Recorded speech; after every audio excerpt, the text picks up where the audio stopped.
March 22, 2016 began as an ordinary day in Brussels, Belgium, but it soon turned into a day of horror and tragedy. As dawn broke on that fateful morning, the city awoke to the usual hustle and bustle.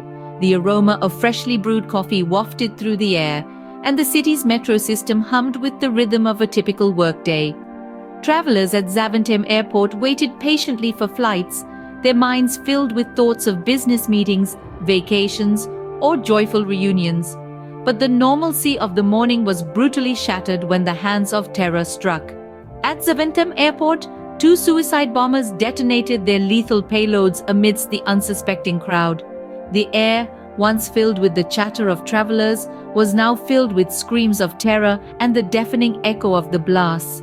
Just when the city was trying to grapple with the shock of the airport attack, a third explosion ripped through the Brussels metro.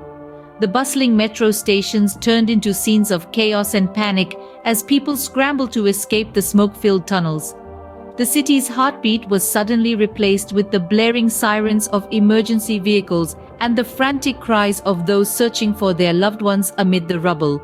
Everywhere you looked, there were scenes of devastation, shattered glass, twisted metal, and lives forever changed.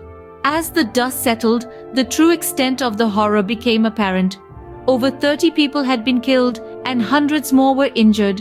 In the blink of an eye, a day that had begun like any other had transformed into a day of unimaginable tragedy.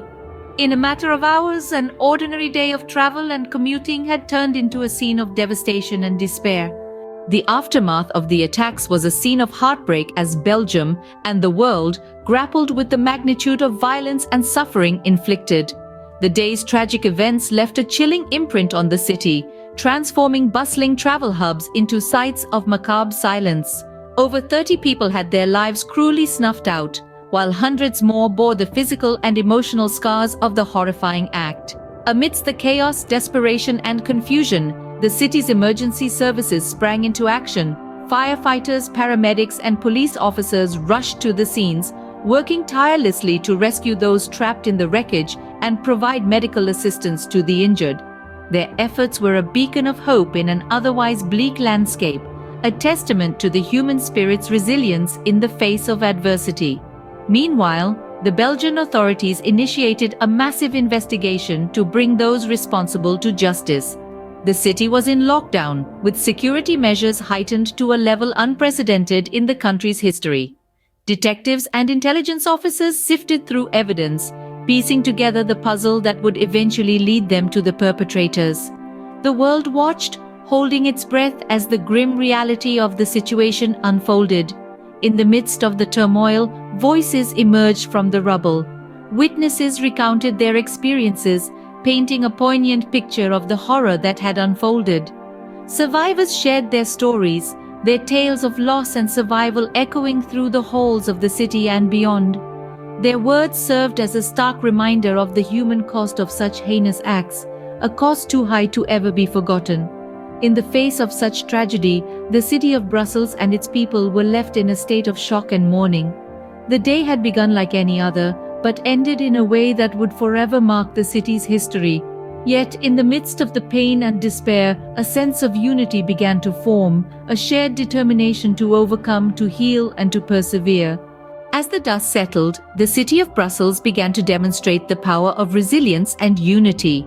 A citywide security operation was swiftly initiated, its sole aim being to restore peace and order, while the task of investigating the perpetrators fell upon the shoulders of the Belgian authorities. The world watched as reports emerged, linking the attacks to Islamic extremist groups. This revelation led to a coordinated international response against terrorism, a stark reminder that such acts of violence have global implications. In the wake of the attacks, Brussels displayed an unwavering spirit of unity.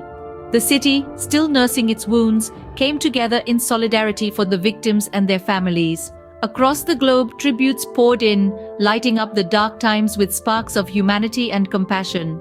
These acts of remembrance served as a testament to the global commitment to combating terrorism, a commitment that transcends borders and unites us all in the pursuit of peace and security. The people of Brussels, in their response to these horrific events, demonstrated an extraordinary resilience. They did not let fear dictate their lives. Instead, they chose to rise, to rebuild, and to return to their routines, showing the world that terror cannot break the spirit of a united community. The attacks on Brussels were a stark reminder of the dangers faced by modern societies. Yet, in the face of such adversity, the city's response was nothing short of remarkable. It was a powerful demonstration of determination and resilience, a testament to the indomitable spirit of humanity. It is in this spirit that we remember the victims, and it is in this spirit that we continue to stand against terrorism, united and resolute.